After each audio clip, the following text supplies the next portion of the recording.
And now it gives me great pleasure to move on to our next guest, a British journalist, writer, broadcaster, one of the hostages from the Lebanon hostage crisis. I remember, the BBC News, the interviews with Jill Morrell, and her determination never to give up on that campaign until you were released. As I was preparing for this interview, there's a song that kept coming into my mind by the Ink Spots. Into this life, some rain must fall, but too much has fallen in mine. And I thought about people, dare I say, like us, growing up in the West, middle class, living in freedom and comfort, knowing that in this life, there are good times and bad. You have to take the rough with the smooth, and that, well, at some point, some rain will fall. But then I thought about you, John. There in Lebanon, a journalist, on the way to the airport, having finished his assignment, for your return to England, and suddenly, in a flash, you, John McCarthy, are captured. That's not just a little rain. That is a tsunami, a bloody tsunami, sweeping you away to a place of your worst nightmares. And you survived. You survived 5 years held hostage, including a time of solitary confinement. And then some years later, you returned to the Middle East. You choose to go to Israel, Palestine. You choose to write a book.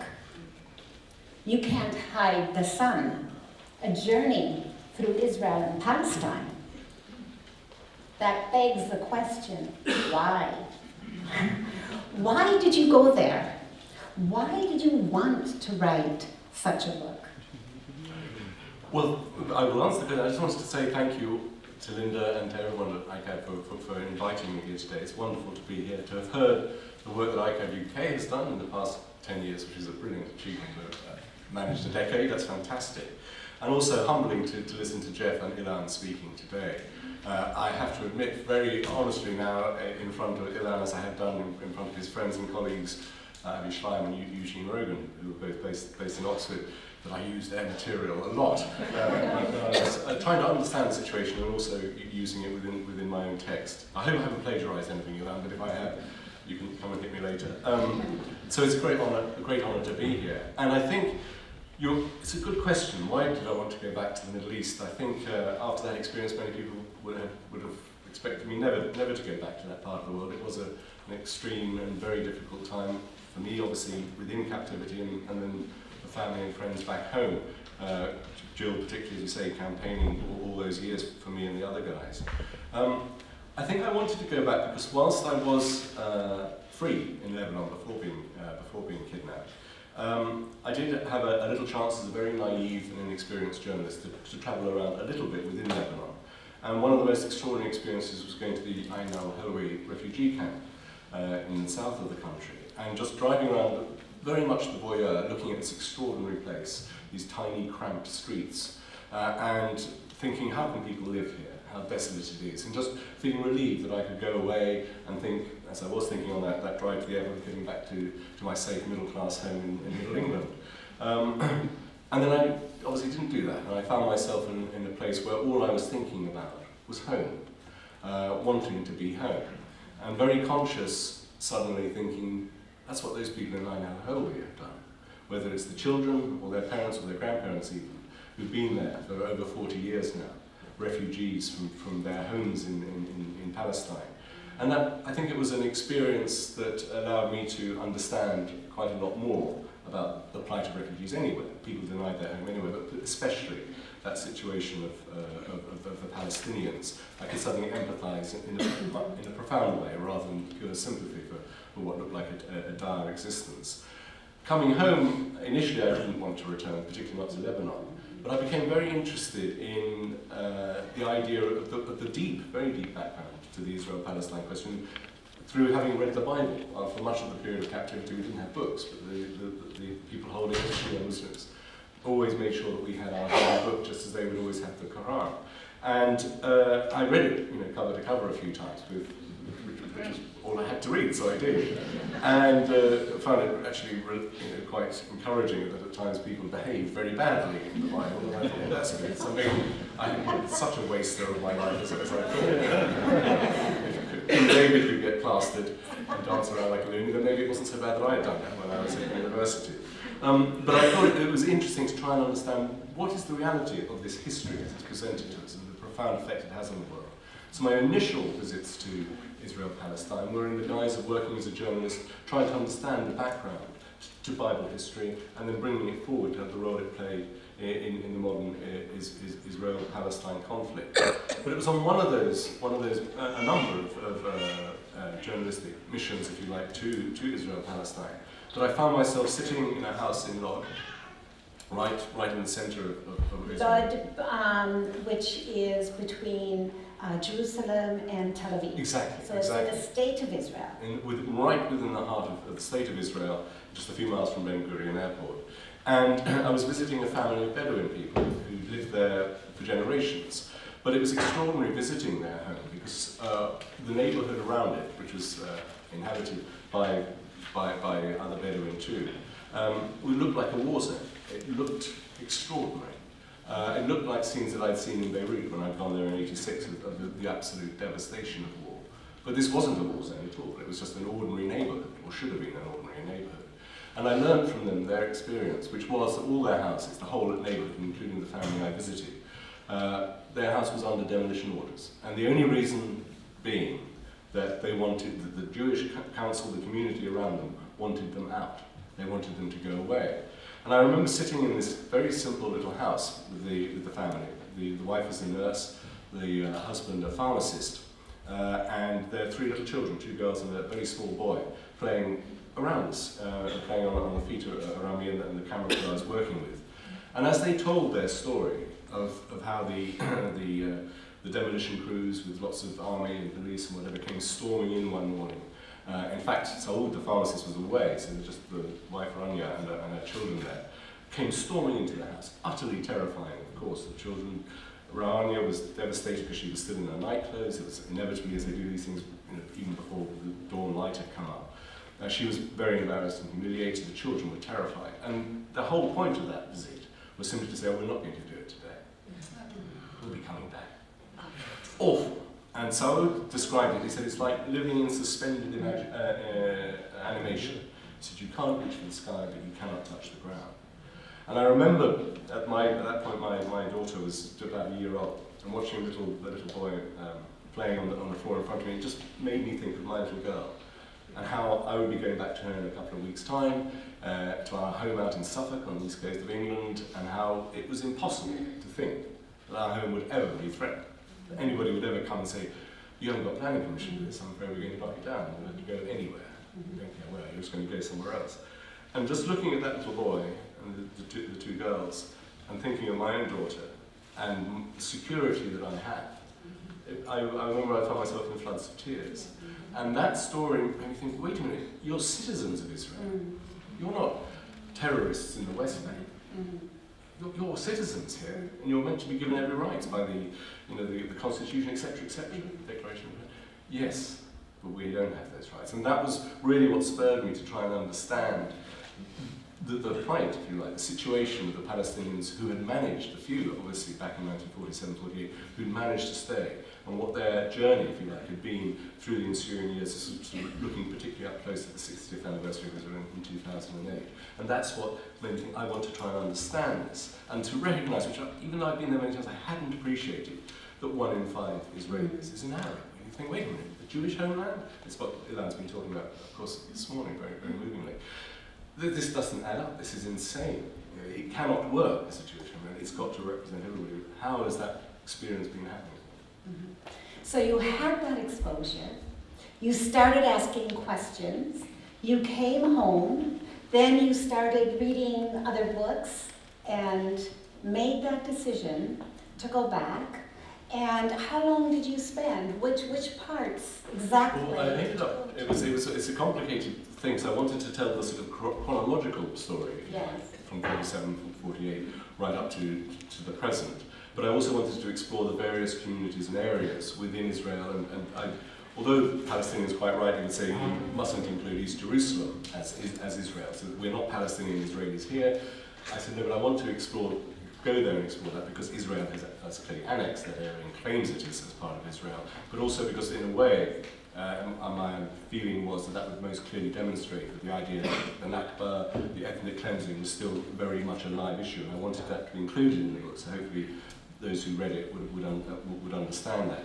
So I eventually ended up travelling around on various visits, the whole country, and working with a Palestinian woman who I worked with on a number of projects, who was a fantastic journalist in her own right, and she helped me identify people and places and where to go, and was a fantastic source of information, so that I could touch base with all. And what I wanted to do, I said, I don't really want to meet politicians. I wanted to talk to ordinary people about their lives. Many of them were activists, but I want to understand their stories, and that was what kept me going back.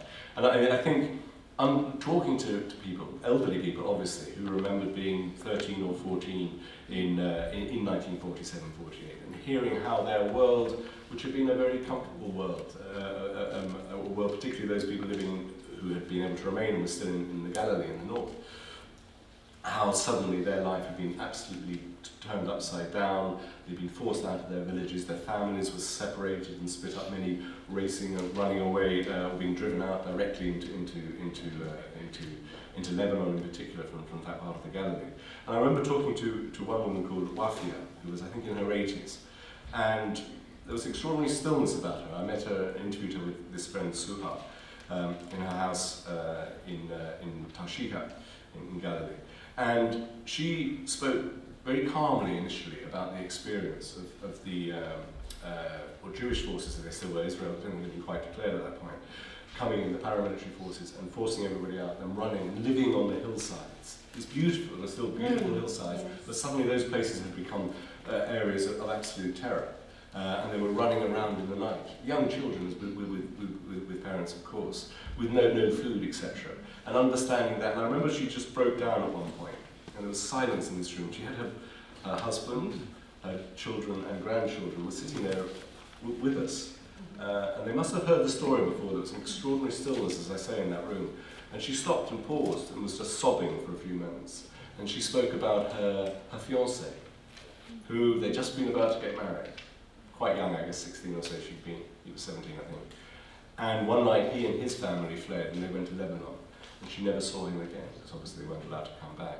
And that story just sort of taught me of the extraordinary break of that Palestinian Arab life that had happened in 47, 48. So then going on and visiting other parts of Israel and taking, if you like, the chronology forward was the idea of trying to bring it up to date and find out what that experience continued to be. Yeah. So you were in the Galilee, you went down to the Negev as well, yeah. And learned about... Well, I'd never heard, to my shame, I'd never heard of the unrecognised villages. It just seems like a nonsensical phrase. But Suha said, you must go and see them. I said, well, all right, what is it? And that, I think, again, was a devastating experience, to go and visit a family, or various families. But I remember particularly going to a little village a few miles south of Beersheba, and a man called Khalil Alamur, who was the leader of the community. And this just, many of you will have been there, there are these extraordinarily desolate spots. And he talked about, again, how they had the demolition crews coming around, giving them the orders. And he showed them, they all pasted all their houses, the authorities had come and done that. Huge groups of troops and border police, etc., had come to try and threaten the people to leave. And how they still determined to stay and maintain the sense of community, which was very strong. And they'd already been dispossessed, moved on in the 40s and 50s from their original homelands, the lands that they'd owned under the British and before the Ottomans. They had rights to that place. They'd been pushed off, and now they were being saying, no, you can't settle here. This is not your land, state land. You're trespassing. Effectively, we will move you off. And how, I mean, it's the unbelievable humanity of this, the democracy that Israel claims to be. That these families, whatever the legal rights may or may not be in the situation, were denied electricity, even denied water in that baking desert in the south of Israel. And I really couldn't believe it. And it was asking Khalil, I remember, how he was a very gentle man with a great sense of humour, spoke amazing English. And I said, how do you keep going on? And he said, well, we must, and we belong here, and this is our home, and we will fight to do it, to educate our children, and hopefully that they can stay. But it's an incredible struggle,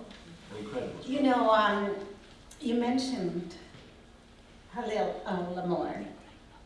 You also wrote about Nuri al-Okbi. Yeah. You wrote about going to Lud, going to Jaffa, to Safaria.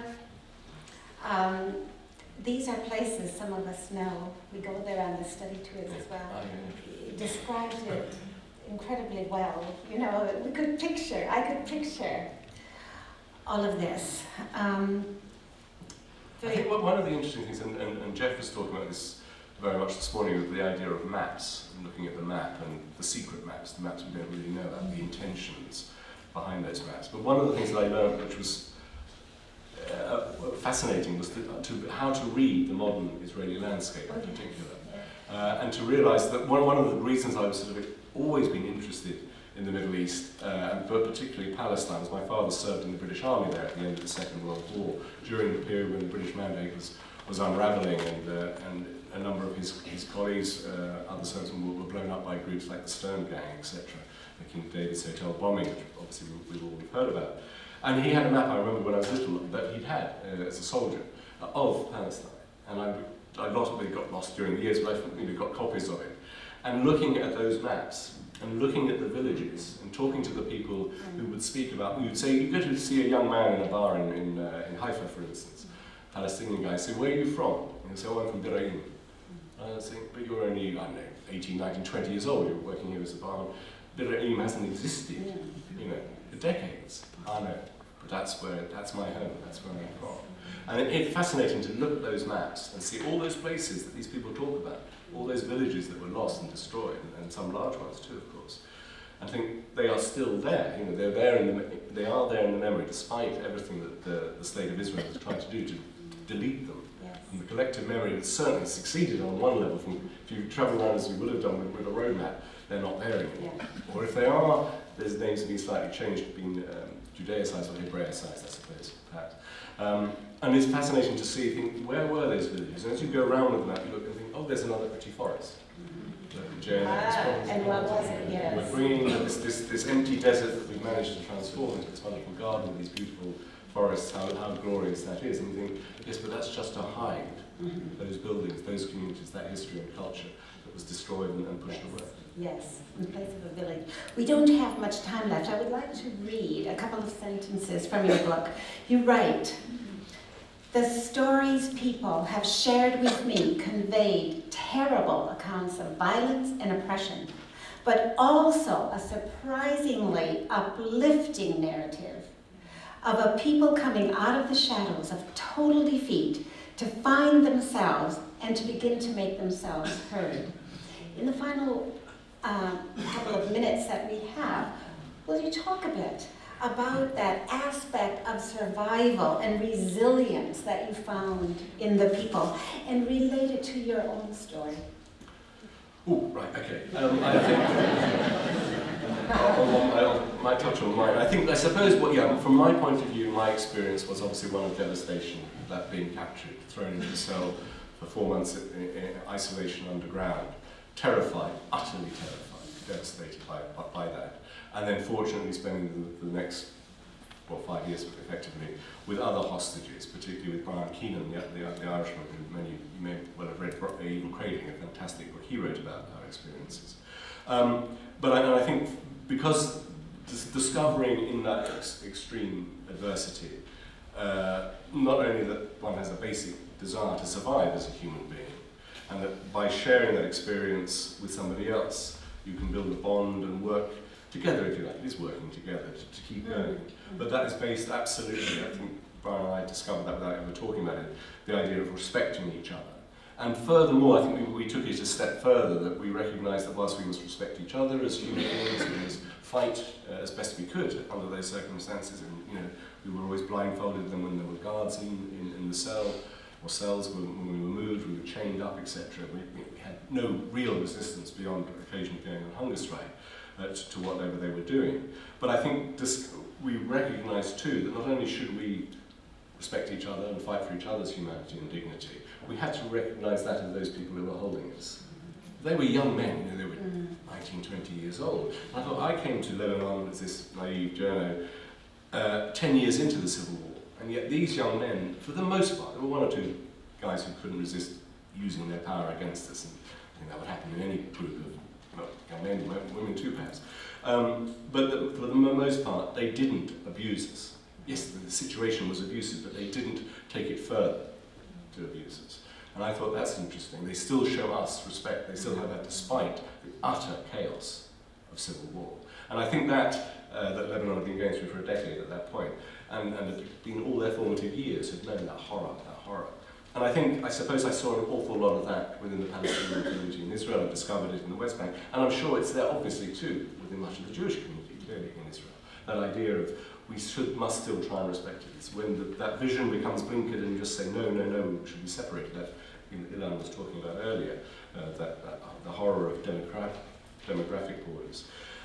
I think that seeing how the Palestinians came, and we mustn't forget that for the first 20 years more or less of Israel, after 48, they were living under martial law, the military period as it's called, when that idea of being not allowed out of your house almost, certainly not allowed out of the village without the permission of the local military commander. And this could happen anywhere could be declared a military zone. No reason at all except they wanted to lock you in and then take the land, which became fallow, and then they said, oh, well, you've abandoned it, so therefore we can pass it on to Jewish settlers. Awful stuff. And that had closed many, many minds down in Palestine. They just thought we must keep ourselves locked in, we've got to behave, we simply daren't speak out. Suha, this woman who I mentioned earlier, a very intelligent woman, she's a film writer, a journalist, and when I was saying to her on one of those initial meetings talking about the book, I said, I feel an idiot. I didn't know there were so many Palestinians here in Israel. It's terribly wrong. She said, well, if you think you're an idiot, how do you think it was for me? She's 10 years younger than me, so probably about 47 now. She said, I didn't know until I was 12 years old, I never heard the word Palestine. I didn't know I was Palestinian, because we didn't talk about it. She grew up in the Galilee, and we never mentioned it. She said, I was reading a book in the library where the nuns ran the school, and it said Palestine. She said, where's this? What's this thing? What's it? And they said, this is it. You're in it. You're a Palestinian. Extraordinary revelation. That, coming from that, obviously braver souls perhaps, or politically active souls within the Palestinian community in Israel, who always worked, supported a lot, particularly in the early years by the Israeli Communist Party, to keep the idea alive, we should have equal rights. But that cultural thing was very hard to maintain, but gradually that movement has built up and built up. So now they have representatives in the Knesset, for whatever good, to be honest, that does them. But there is a real strong body, and many groups now, many of them Jewish and Arab groups within Israel, working to remember, to think about those forests and the hillsides. They actually, underneath that is such and such a village, such and such a village. I think that has grown, and I think one of the important things is,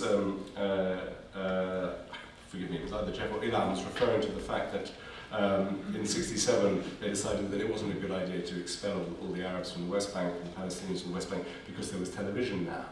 Clearly, that's very, very important. And I remember standing on a hillside with another Bedouin in the Nakab saying, what's the most important thing? You are now working together.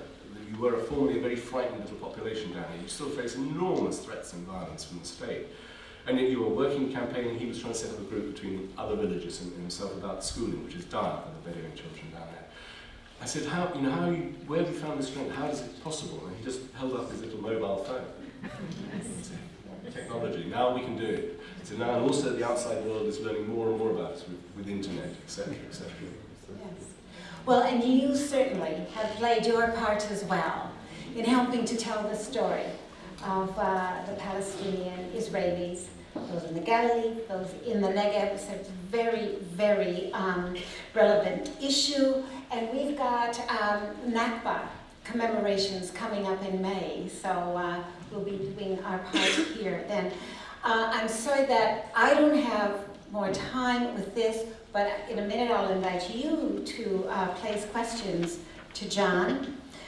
I would like to, on behalf of us at ICAHD UK, thank you for going back to the Middle East, to Israel, Palestine, for writing this book, for delving deep, for mixing with these people who are oppressed, forgotten, misunderstood, getting that story out there, for exposing yourself again to additional pain, for going in, one chapter is the saddest room.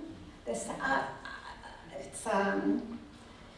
hard to explain, but as a journalist, and with your skill, it was wonderful and very appreciative of that. So thank you for writing the book. Thank you for being with us today, and we'll